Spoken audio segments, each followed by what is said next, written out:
Hello friend, कैसे हैं आप सब। उम्मीद है कि आप सब एकदम बेहतरीन होंगे।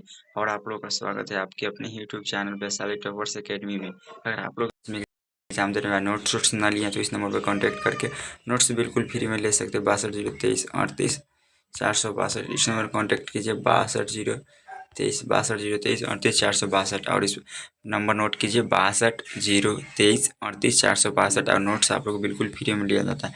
आप लोग को Hindi, English, math, physics, chemistry सभी का तैयारी बिल्कुल फ्री में कराया जाता है। तो आप लोगों को चैनल को सब्सक्राइब कर देना है और अपने दोस्त के पास भी शेयर करके और पीडीएफ नोट्स को प्राप्त करना है। हिंदी सॉन्ग का होता है जिसको फ्री में हम तैयारी कराने वाले हैं। आज ऑब्जेक्टिव टाइप क्वेश्चन देखेंगे चैप्टर 1 का। आप लोग को हम जितना भी शॉर्ट नोट्स ऑब्जेक्टिव सब्जेक्ट का देते हैं उसको आप लोग बढ़िया से कवर कीजिए और इसी में से एग्जाम में पूछेगा, उससे बाहर नहीं आएगा। आप लोग पूरा उम्मीद में रहिए। वस्तुनिष्ठ प्रश्न आपके एग्जाम में पूछता है जिसमें 4 ऑप्शन है तो 4 में से आपको एक को टिक करना सही करना पड़ता है गट। तो चलिए मुद्दे पर आते हैं। तो पहला क्वेश्चन है, नीचे दिए गए प्रश्नों के उत्तर के रूप में 4 विकल्प दिए गए हैं, सही लिखे। तो पहला है बातचीत। बातचीत पाठ की कौन सी विधि है? तो बातचीत है जो एक निबंध है। तो बालकृष्ण भट्ट की रचना निम्न में से कौन है? बालकृष्ण भट्ट की रचना निम्न में से कौन है? तो बातचीत है जो बालकृष्ण भट्ट की रचना है। अगला क्वेश्चन है, बातचीत के जरिए भाप बनकर क्या बाहर निकल जाता है? तो बातचीत के जरिए भाप बनकर मवाद या धुआं बाहर निकल जाता है। बालकृष्ण भट्ट की माता का नाम क्या था? तो बालकृष्ण भट्ट की माता का नाम पार्वती देवी है।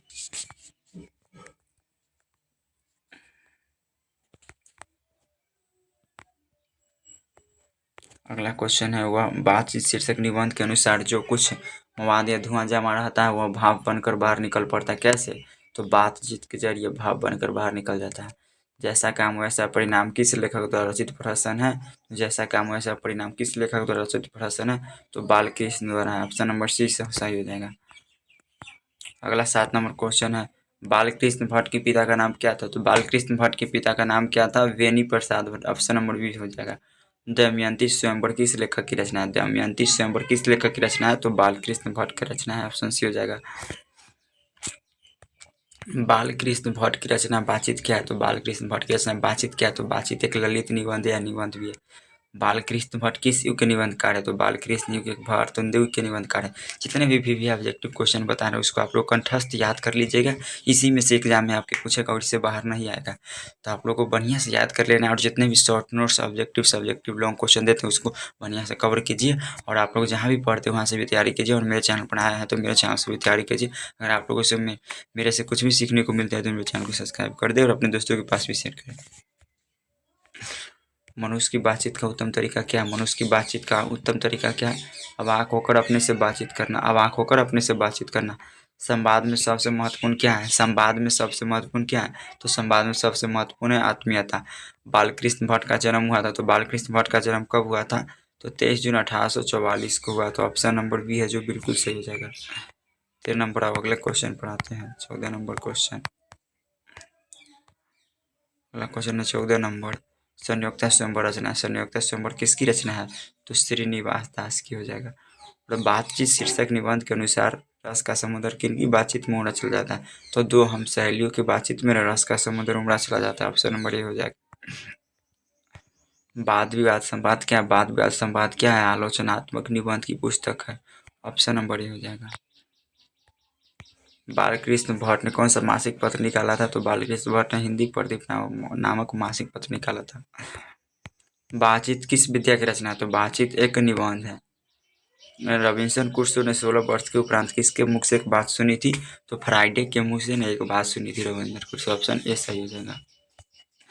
बातचीत शीर्षक निबंध के निबंधकार कौन है? तो बातचीत शीर्षक निबंध के निबंधकार कौन है? बालकृष्ण भट्ट हो जाएगा।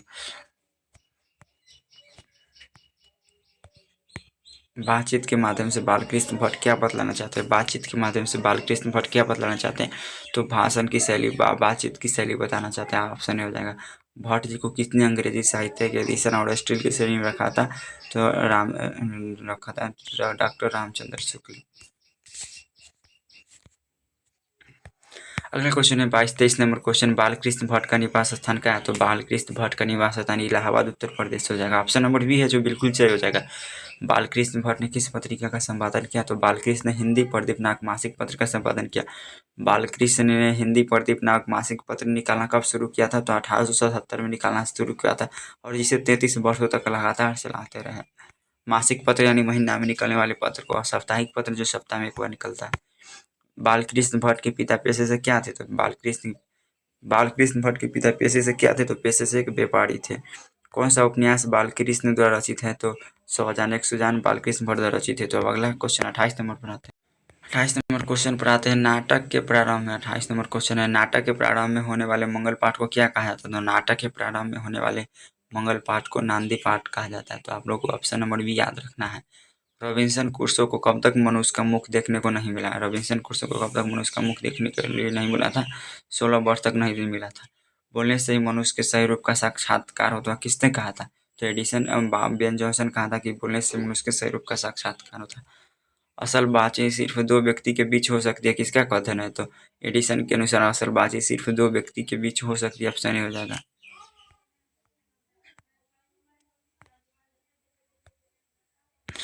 एडिसन के अनुसार असल बातचीत कितने लोगों के बीच हो सकती है? एडिसन के अनुसार असल बातचीत कितने लोगों के बीच हो सकती है? तो दो व्यक्ति के बीच हो सकती है।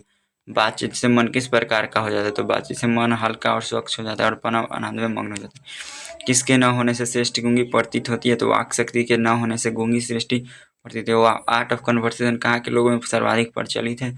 तो यूरोप के लोगों में ज़्यादा प्रचलित है। अब अगला क्वेश्चन है 36 नंबर। बालकृष्ण भट्ट किस काल के रचनाकार है? बालकृष्ण किस काल के रचनाकार है? तो आदिकाल। ऑप्शन नंबर डी हो जाएगा आधुनिक काल। तो आप लोगों को कैसा यह क्वेश्चन लगा रहा है? अगर आप लोग इसका पीडीएफ लेना चाहते हैं तो नंबर दिए गए नंबर पर आप लोग कॉन्टैक्ट कीजिए और पीडीएफ नोट्स को बिल्कुल फ्री में लीजिए और तैयारी को एकदम उड़ान दीजिए। इस नंबर पर कॉन्टैक्ट करके पीडीएफ नोट्स फ्री में ले सकते हैं और जितना करा है उसको आप लोग कीजिए, कहीं पढ़ने की ज़रूरत नहीं है। इससे आप लोग तैयारी कीजिए, आप लोग को 100% समझ में आएगा।